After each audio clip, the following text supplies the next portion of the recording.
and place to learn all about math, and I'm Mrs. C. Today's video is going to be about mean, median, mode, and range, also called measures of center. So let's get started.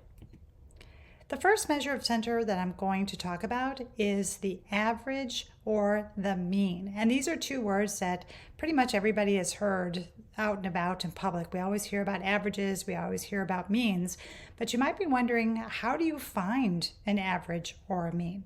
So let's take a look at this data set. And the first thing that I'm going to do is I'm going to organize this data set by listing them from least to greatest, because that makes things a whole lot easier in the end. Now, in order to find a mean or an average, what I'm going to need to do is I'm going to need to find the sum of the numbers in the data set, and then I'm going to divide that sum by the number of values in the data set. So I'm going to need to add up the numbers 2, 5, 6, 7, 10, 10, and 16, and that's going to give me 56. And then the number of values in this data set is 7. And then all I need to do is divide 56 divided by 7, and that gives me 8. So 8 is the mean or the average of this data set. And I want to show you a visual on a number line because visuals really help us understand things. It kind of solidifies that understanding. So I'm going to bring in a number line and I'm going to make a dot plot. And remember, a dot plot is just where you put dots above all the values that you have in your data set. And so if I take a look at this number 8 on the number line, I can see that that number 8 really is about in the middle of this data set. And that's what a measure of center is. You're finding the center of the data set. And even though there's 4 values to the left and only 3 values to the right, still the number 8 is a pretty good representation of the middle of all my values in my data set. All right, let's take a look at another measure of center called the median. And the median is the middle of the data set. So I'm going to bring back my data set, and of course I need to organize it from least to greatest. Now, to find the middle of the data set, I'm going to use process of elimination, and you do see this yellow X over this 2. So I'm going to cross off that 2 first, then I'm going to cross off the largest value of 16, and then I'm going to cross off the 5 and then the largest 10, then the smallest of 6 and the largest of 10, and that's going to leave me a 7 directly in the middle of that data set. So that 7 is the median of my data set. So I'm going to bring that dot plot back in again, and I want to show you where 7 is on the number line, and you can see where that 7 really is the center of all of my data, because I have 3 values to the left and I have 3 values to the right. So mean and median are called measures of center because they represent the middle of all of your data. But sometimes people wonder, can you have more than 2 medians? So let's take a look at that. So here's another data set. It's already put in order from least to greatest, and I am going to use my process of elimination again to find the middle.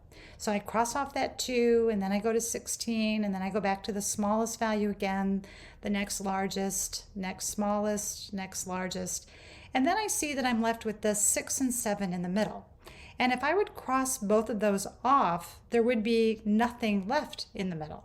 So that might present a problem. But there is a way to solve that. And so what we do is we find the mean or the average of those 2 numbers. So we would add 6 plus 7 and then divide by 2. So 6 plus 7 is 13, and 13 divided by 2 is 6.5, or if you like, 6.5. They are equivalent to each other. So just remember that when you have 2 numbers left in the middle, you find the average of those 2 numbers. So in answering the question, can you have 2 medians? The answer is no. There can only be 1 median. And same for mean. There can only be 1 mean. So your measures of center always represent 1 value that represents the middle of all of your data set. All right, let's go back to our original data set. And this time we're going to look for the mode. And the mode is the most occurring value in that data set. So I'm going to go ahead and put my numbers in order from least to greatest again. And I am looking for a value that appears more than once or more than the other values appear. And I see that these two tens appear more than the other ones. So the tens appear twice, but all the other numbers just appear once. So the mode of this data set is 10 because it's the most occurring number. Now again, mode is included with those terms, measures of center, but oftentimes the mode does not really represent the middle of the data. So let's take a look again at that dot plot. And I see where the number 10 is. So you see that we have 2 dots here and all the other ones have 1. But you can see from looking at this number line that that 10 does not represent the middle of the data. So even though it's included in those terms, measures of center, most of the time the mode is not the best measure of center. So let's ask that same question that we asked about the medians. Can you have 2 modes? Well, let's take a look at this data set. And again, we are looking for numbers that occur more than the other ones. So I see that this pair of 2s appears twice, and I have a pair of 10s, and all of the other numbers just appear once. So I have 2 numbers that are occurring an equal amount of time, 2 times. So when this happens, we say that this data set has 2 modes, and those 2 modes are 2 and 10. So can a data set have more than 2 modes or have 2 modes? The answer is yes. You can have 2 modes and more. You can have an infinite amount of modes in a data set, which kind of leads to what I was saying before, that modes typically don't really represent the center of your data values. Now, sometimes you have a situation where none of the numbers repeat more than once, or they all repeat the same number of times. And so when that happens, we say that the data set has no mode.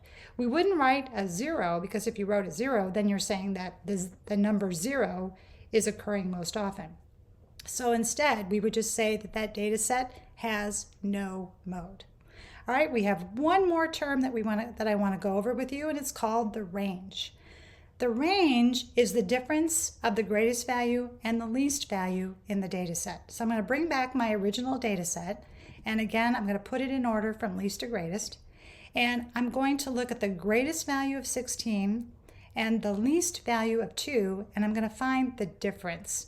And finding a difference means that you subtract. So I'm going to do 16 minus 2, which is 14. So 14 is my range. And again, range is another one of those terms that even though it's clumped together with those terms of measure of center, it really most of the time does not represent the center of your data. So let's bring that dot plot out one more time.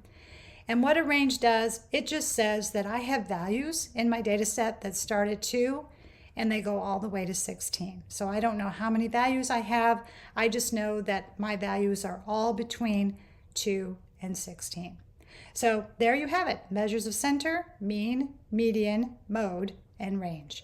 If you like this video, please do check out my next video on stem and leaf plots. You're going to find that very entertaining as well as educational. So until I see you next time, thank you so much for watching.